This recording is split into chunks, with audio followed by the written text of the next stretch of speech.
Hey, today we're going to talk about the concept of the nurse-patient relationship, but we want to focus specifically on the nursing process and how it relates to pharmacology. The objectives for today's session, we're going to compare and contrast the different steps of the nursing process. We want to identify health history questions that you're going to want to ask during your assessment phase, and those are going to be pertinent to medication administration. I'm going to want you to describe the areas of concern relating to pharmacology that could be addressed during the diagnosis phase of the process. We're going to look at some main components of the planning phase. We're going to discuss some key nursing interventions required, and we'll explain the importance of the evaluation phase and how it is applied to pharmacology. So you're pretty familiar by now. The nursing process has 5 parts. We commonly call it ADPI. So you have a category of assessing. There's a part where you diagnose the patient using a nursing diagnosis. You develop a plan with your patient. You implement or do your nursing interventions. And then ultimately what you want to do is evaluate the effectiveness of that plan of care. We're going to start off with assessment, of course, because that's the first thing that we need to do. Just a little overview. Your assessment is a systematic collection. It's organization, validation, and then ultimately documentation of patient data. You're going to get this data from health history and your physical assessment. You're going to get what we call baseline data so that you can compare it later when you get to your evaluation stage. Remember, there's 2 types of data that you can get. Subjective, and that's what the patient describes. It is what the patient says it is. So to me, I always think of subjective is what they say to me. Objective, that's going to be your physical assessment findings. That's going to be your lab values that you're looking at. Or it could be your reports from a chest x-ray or a radiography report. You want to have your health history. Take the health history and make it tailored to the client's condition. So you're really focusing on if you know they're coming in with diabetes, then you're going to focus on that assessment pieces to pull from that if they have that in their history. When you're doing your physical assessment, just make sure you stay objective with your data and always look at the patient's condition. All right, so let's get down to a little bit more specific about assessment. Assessment is huge. This is going to be the biggest piece that you do, and we can break it down into different categories. So what I want to do is kind of, as we're going through these categories, I want to give you some examples of questions that you want to ask your patients. So for example, under the chief complaint, we want to find out kind of what's going on. So let's ask our patient, how do you feel? Have them describe it. Always ask about pain and be very specific about the descriptors of pain. Always ask them if you're experiencing any other symptoms, especially things like nausea, vomiting, headache, dizziness. When you start getting that data from the patient, eventually when you get to the point where you're reviewing their medication, some of those things may be related to their medications they're taking. Always and forever, don't forget about allergies. So of course, let's ask if you're allergic to any medications. We need to know that. Also need to know if they're allergic to any foods or environmental substances, tapes, soaps, cleansers, just to name a few. Um, then what happens when you have that allergic reaction? Because sometimes we can have just, oh, I have an allergy to tape and it just gets a little bit red in that area. Or it could be, I have an allergy to tape and I break out in hives. Completely different things. So you want to get that information from your patient. You always want to ask about their medical history. This is so very important. I understand clients will come in with an admitting diagnosis, and I'm probably going to revert back to diabetes a lot because that'll be coming up soon in the course.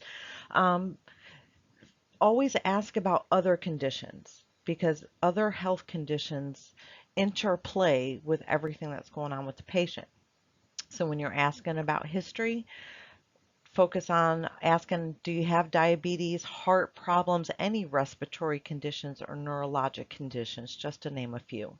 Ask if they have any skin conditions would be helpful, but more times than not, the patients will have that listed in their record, or they'll tell you that when you're doing your health assessment.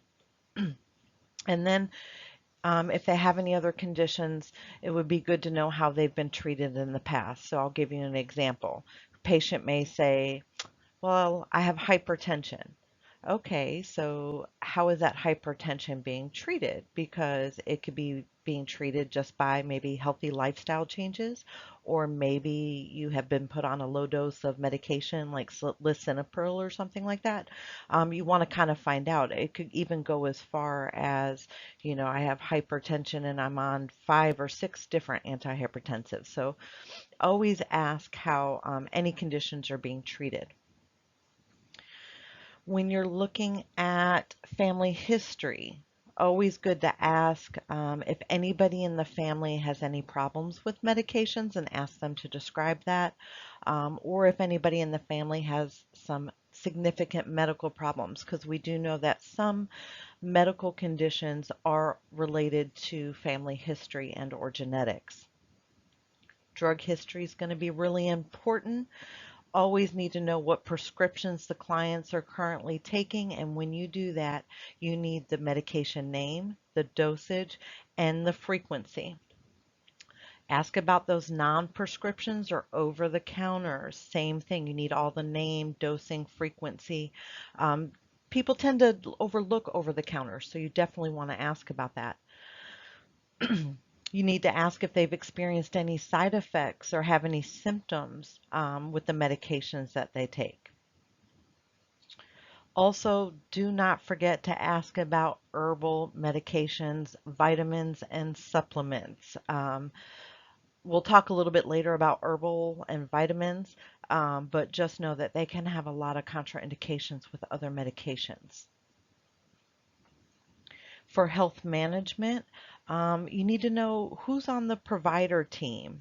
Who does the client see on a regular basis, or do they not see somebody on a regular basis? And who are those people to help them take care of themselves? When was the last time you went to the doctor and why did you go? Those are always great questions to ask. Our patients may be coming into the hospital and they may have just went to the clinic just yesterday and maybe they were fine or maybe they weren't. So you want to ask, when was the last time they went?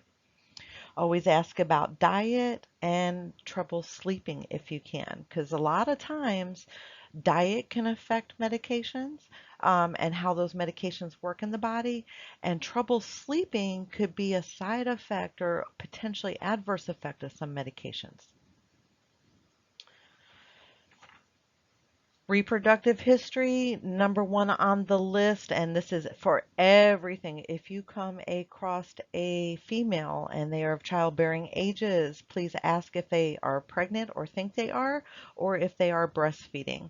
Medications can cross with the placenta for pregnant females, and if they're breastfeeding, it can also go into breast milk. For the personal social history, you want to ask, are you a smoker? Yeah, we got to know that information. That's always number one on the list in case you didn't know. Smoking is always number one.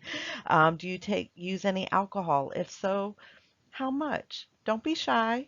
Let them tell you how, you need to know because alcohol affects medications as well. Those coffee drinkers like me, ask me how much caffeine I drink a day. And don't be shocked when I tell you it's a lot, but it can definitely alter medications. Um, Always ask about their religious and cultural beliefs, especially concerning medications. How an individual's beliefs, values, and culture, that can essentially play into how they would adhere to their medication regime. Other things you could ask, their occupation, where do they work, what kind of hours they work, because especially if you have a medication that you need to take every 2 hours or every 4 hours, and I work a 12-hour shift and I can't do that, those are some things that may come a little bit later. A big one when we're thinking about healthcare systems and we're thinking about the dynamics of our healthcare system, do you have insurance And can you afford this medication? Many of our clients do not have insurance, and that is one reason why they don't take their medications. There's some antibiotics out there that are like $400 a pill. You know, it could get out chemotherapy, extremely expensive. That's when you would kind of get the case manager on board to kind of help with that issue, but you need to know it up front because that could stop them from taking their meds. Always ask if they traveled to another country, and if so, which country. That has significant relevance for certain disease processes and medications that you may want to administer. And when we're looking at health history, ask them if they have a history of depression or mental illness. Important because sometimes if we're on antidepressants, they have a history of it. It's kind of got to give you that baseline to see if it's working, and maybe some things may needed to be changed with their medications. And always, are you using any recreational drugs? That's how the verbiage I tend to ask that, but you want to ask about illicit substances, street drugs, and you want them to be honest with you. Um, if they're taking any other drugs, um, it can have a severe effect on any current medications they're taking. It can have an effect on how they recover for whatever reason they're in hospital, and it can have an effect on any medications that get prescribed.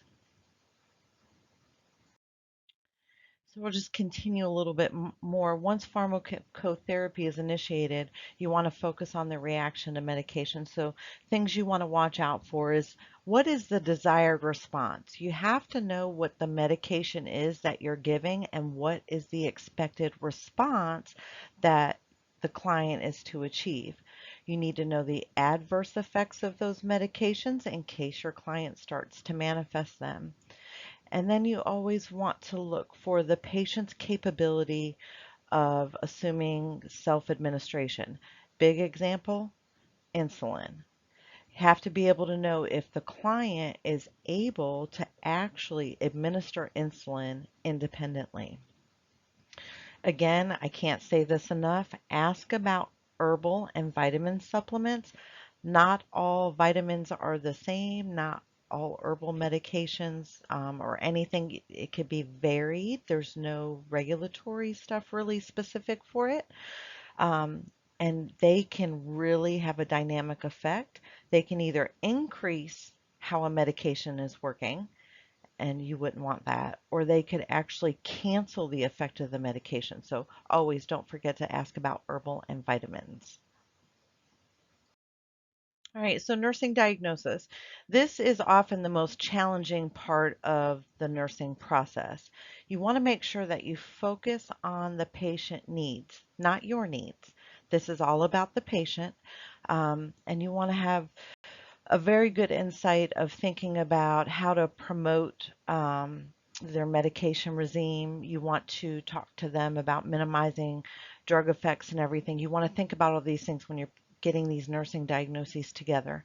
And then also you want to maximize the patient's ability for self-care. So basically what we're starting to do is build our nursing care plan.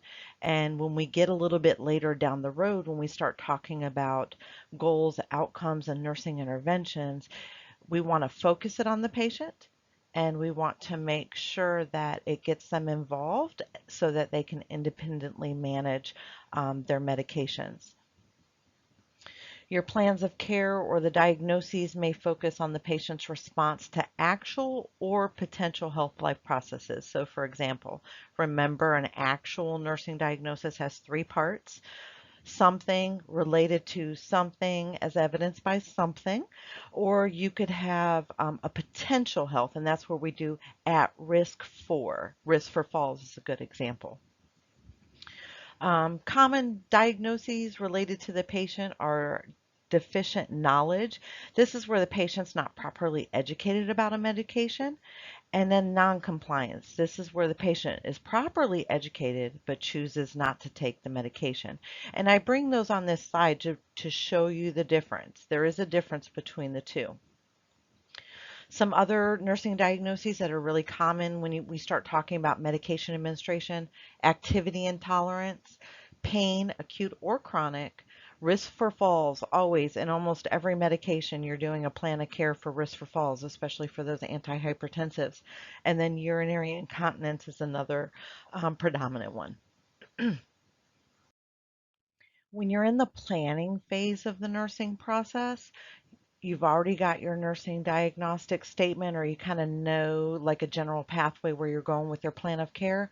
But in planning, this is where you're going to kind of prioritize all those diagnoses. You're going to start thinking about outcomes, and that the outcomes are outcomes for the patient. Goals are also for the patient. So we're going to talk about those two a little bit more. You're going to start to begin to think about the nursing interventions that you're going to do that's going to assist your patient to get back to that optimum level of wellness. So you begin the planning phase once you have your nursing diagnosis, and you work with the patient and you establish a goal. So goals are always going to be based on the nursing diagnosis. Again, they are focused on what the patient will achieve. You've got to prioritize these because you can have more than one, two, three, four goals for a patient. You've got to collaborate, and this could be more than just collaboration with you and your patient. This could be other healthcare providers. Let's name a few: RT, OT, speech, pharmacy, a whole bunch of people. They can be short or long term. We're going to talk a little bit more about that when we get to outcomes. And then ours are going to be a little bit pharm focused. So if we're focusing our goals on pharmacology, a couple of things you want to think about specifically are safe and effective administration of medications, the therapeutic outcome of medications, and when we are talking about meds, you always need to know the side effects and the adverse effects, because that has to be brought forward in the plan of care and the goals for the patients, because they have to know what to expect if something is not going as it should. All right, so let's take it down just one more level. So we talked about we're in this planning phase. We got to develop these goals with our patients, kind of overarching. Now we want to create specific outcomes with our patients, and we really want to focus on the pharmacology part of it. Outcomes, these are those ones you may have heard or remember that we want to keep them smart. These are very specific. You want to make sure that when we're creating outcomes with our clients, that they are specific and measurable. They need to be able to evaluate that the outcome is met and ultimately that the goal is being achieved. You want to make them focused on the patient. This is the patient's world, not yours. When we get to implementation and intervention, that's our world, nurses, and that's where we're going to live. But right now, we need to help our clients say, we're going to come up with something we want you to achieve or to do. And you always include the patient. You may need to include the patient's family because that's part of the patient's circle of wellness, and other care members may be included. So think about this. I'm making an outcome for my patient, and we want it to be specific. So I have to state exactly, me and the client, we got to talk together. What exactly do we want to achieve here? I've got to say it in a way that I can measure it. It's got to be something that's achievable. So let's not, try to come up with an outcome that's way out in left field that I may never be able to achieve as a patient. And also keep it realistic and then time bound or timely. So for example, the client will, they always start with the client will, because remember, it's about the client. The client will state 3 side effects of the medication lisinopril by the end of shift. So think about what I just said. The client will, made them first, state 3. If I ask a client to state 3 side effects of a specific medication, did I just make that specific and measurable? All right. Achievable and realistic. They they flow in together. Is it realistic enough for me to think that if I do some patient education about the medications lisinopril and I give to the client a handout, and I speak to them and I say, the things you really need to watch out for with lisinopril, this blood pressure medicine, is that, it may drop your blood pressure. So you want to make sure you know what that feels like. It may change your heart rate. So you need to know how to look at your heart rate a little bit. These are just a few things. So if I were to do this teaching session, would it be achievable and realistic that the patient could restate that back to me? And they most likely could. And now, not in all cases. And then I made it timely because I said they will do this by the end of shift. So that's just an example of how you take an outcome and you make it specific, measurable, achievable, realistic, and time bound, and you tie it right into pharmacology and patient education. All right, nurses, this is your world. This is the implementation phase. This is, if you think anything at all, when you think implementation, I want you to think doing and what are you doing? Okay, this is where you apply your knowledge that you are gaining, those skills that you are learning and doing, and the foundational principles of nursing care. And you are going to do something to move your patient towards their goals and outcomes and eventually the state of wellness. The aims of intervention is one, first and foremost, the patient returns to an optimal level of wellness or health. Whatever the problem was that brought them to the hospital, well, we want to make sure that they are returning back to wellness so that they can leave the hospital and continue on. You always need to think about safe and effective administration of medication. So I'm going to kind of talk to you some things that you want to think about when you're thinking about your nursing interventions and this implementation phase. Consider administration of medications, things you're going to want to teach them. You need to continually, as an intervention, assess your patient and reassess. You have to monitor for those drug effects. You have to talk to the patient. You have to ask them questions. You need to monitor for any side effects or adverse effects. You need to provide patient teaching, and we are going to talk extensively about patient teaching in this course. You want to make sure that you are monitoring for therapeutic effects. So when you're learning a new classification of medications, you need to understand what the ultimate therapeutic measure of that medication is. If I am being administered lisinopril as a patient, ultimately that medication is to help lower my blood pressure. So they need to know that.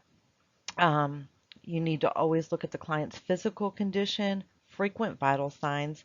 Don't discount monitoring their body weight because there's a lot of medications out there that can really fluctuate their weight, whether they're working or if they're not working. Lab values, I'm just going to pause here.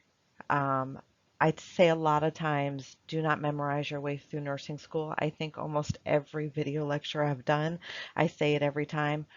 You can't get away from memorizing and knowing your normals. If you don't know the normal values of the labs that are associated with a certain classification of medication, you're not going to have any way to know if it's working or not working.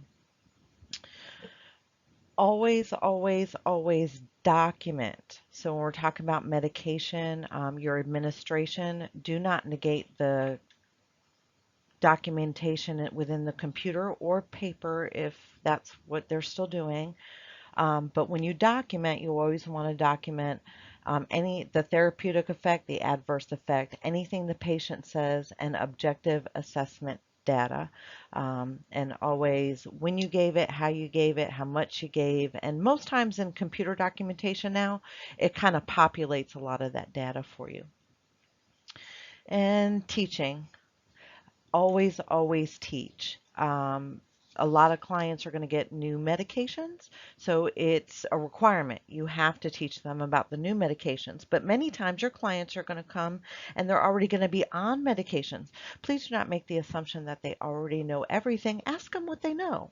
That way you can find out what they don't know so you can teach them some more.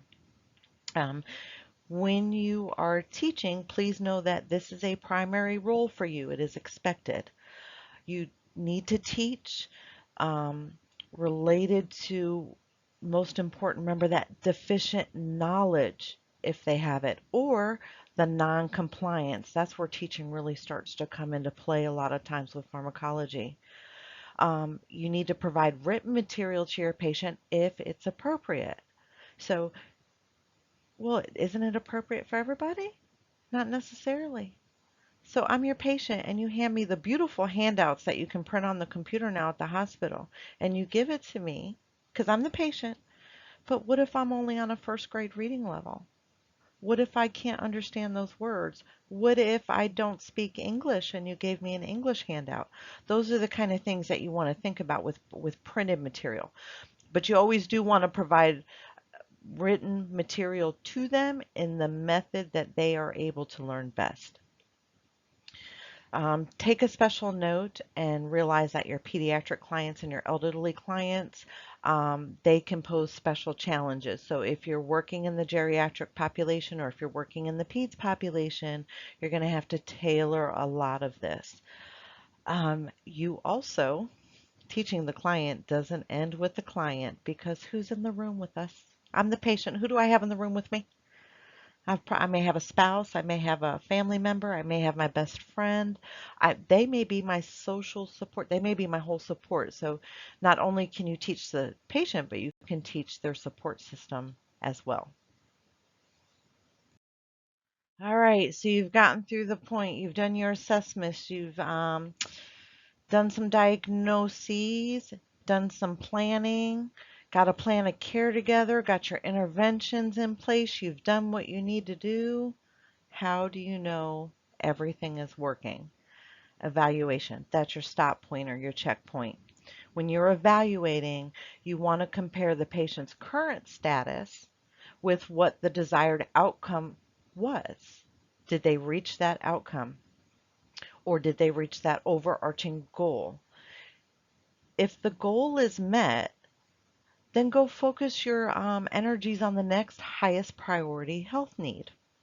If it's not met, now you may have to revise that plan of care. Overall goal needs to be safe. We need to focus on effective medication administration. We got to stay focused on pharm here.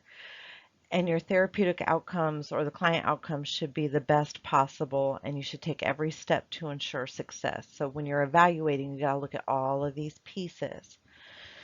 Sometimes we got to start all over because if the client didn't reach the outcome, then we got to revise our plan of care. So we kind of got to figure out when do we do this and how do we do this. So remember when I used the client will state 3 side effects of lisinopril by the end of shift. But if I could only state 1, I've not met that outcome. So now we need to revise the plan of care and find out what's going on and start over. Um, Maybe I need to gather new assessment data and look at that. Maybe the client couldn't state 3 side effects of a medication because maybe they have a little bit of a language barrier and didn't understand what I was saying to them or couldn't read the pamphlet I handed out to them. Do you see how that all plays in together? Um, Always review your nursing diagnosis. You may need to like redo the whole plan of care. Um, you may need to refine your goals, the overarching goal, or maybe the outcome. Maybe stating 3 effects of a medication. Maybe I need to just see if we can state 1 or 2, possibly. You may need to come up with new interventions. Maybe to get the client to state those 3 side effects, one of my interventions was to show them a video. Or maybe it was, let's go back, let's use it better this way, was to give them a handout and talk about it. Well, maybe my patient's more of a visual learner and maybe there's a video we can have them watch. And that's going to help alter the intervention to achieve the outcome. As promised, I told you we were going to talk pretty much a lot about teaching our patients because this is just a cornerstone foundation with meds. So I want to break it down to you with a couple of areas, and I want to give you some examples of questions you can ask your patients. So let's talk about therapeutic use and outcomes. You could ask your client, tell me the name of your medication and what is it used for. That's how you're going to get them to know that, they kind of understand what the med is by name and what it's for. Um, what will you look for with this medication, and how do you know it's effective? Let's say it in a better way, maybe.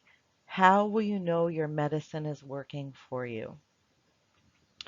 Side effects and adverse effects, these are huge. So you need the client to be able to tell you what side effects are and adverse effects. So you need to know the difference between those two because those are really important. And then, okay, if a side effect is nausea and vomiting, is that something you can deal with yourself? There's some side effects that clients cannot independently do. So you kind of want to talk really in depth about those. Um, Another important thing, and this is almost, I think this is required in documentation and teaching, I'm pretty sure it is. What side effects do you need to report to your healthcare provider? So when do I need to call the doctor? And you have to go over those specifically, and you need to make sure that the client understands when they need to call the doctor when something's not right. And most handouts have that in every medication information sheet that you give. This is when you need to call the doctor. When it comes to med admin, you need to make sure you teach your clients, how to take the medication so you can to get that feedback. Tell me how much of the medication you should take. How many tablets, how many milligrams, however it's ordered, how often. Have them recite back to you. Do you need any special requirements when you take this medication? For example, always take with food. Do not take on an empty stomach. Those are some common ones you'll see. Take 30 minutes before or after meals. Those are the kind of things that you need to know about the medication because you want the patient to know about it and let you know that they understand. Um, is there a certain order you should take your medications? For example, using a bronchodilator before using a corticosteroid inhaler. We'll talk more about that when we get to oxygenation. Show me how you give this medication, and this comes into play.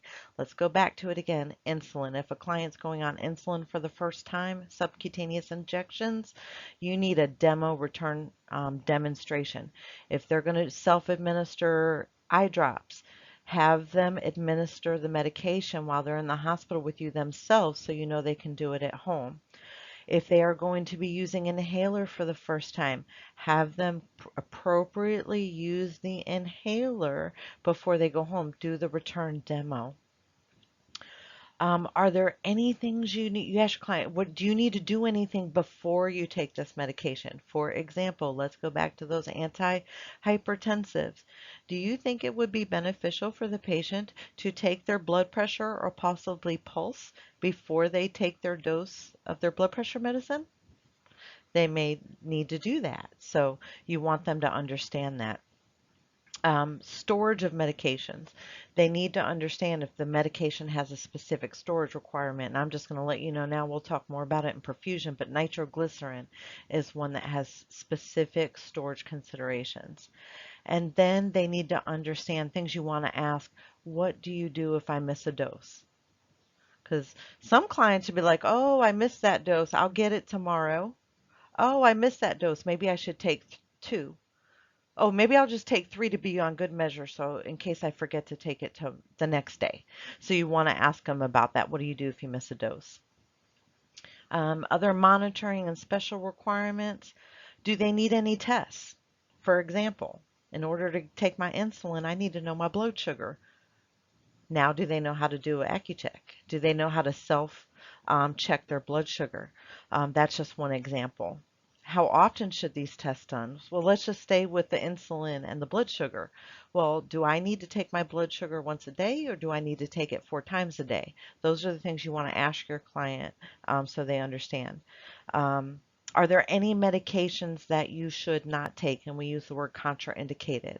So you'll need to know the medication that you're teaching. You'll need to go ahead and do a little research ahead of time to say if there is any medication that you should not take while you're on this medication, clients need to know that and ask them if they understand that. Another thing is you want to ask about food and beverages that you cannot have while taking this medication. So I'll give you a prime example, Coumadin.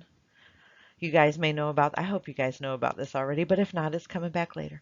Um, Coumadin, what can I not have when I'm on Coumadin? Or what should I be careful about? I hope you said those green leafy vegetables and things like that, but we're going to get more into that a little bit later. Well, we've reached the end of the assessment piece or the nursing process piece. So if you have any questions, what I need you to do is go ahead and post them in the Prep for Exam discussion forum in your Blackboard course. And then that way there's going to be threads in there for the particular items. Please post your questions in there, and then I'll go ahead and we can all join in on the discussion. Don't be surprised if I prompt you with a question, because I'm very known to do that. But you guys can help each other out. So let's use those forums if you have any questions. And thank you. Have a great day.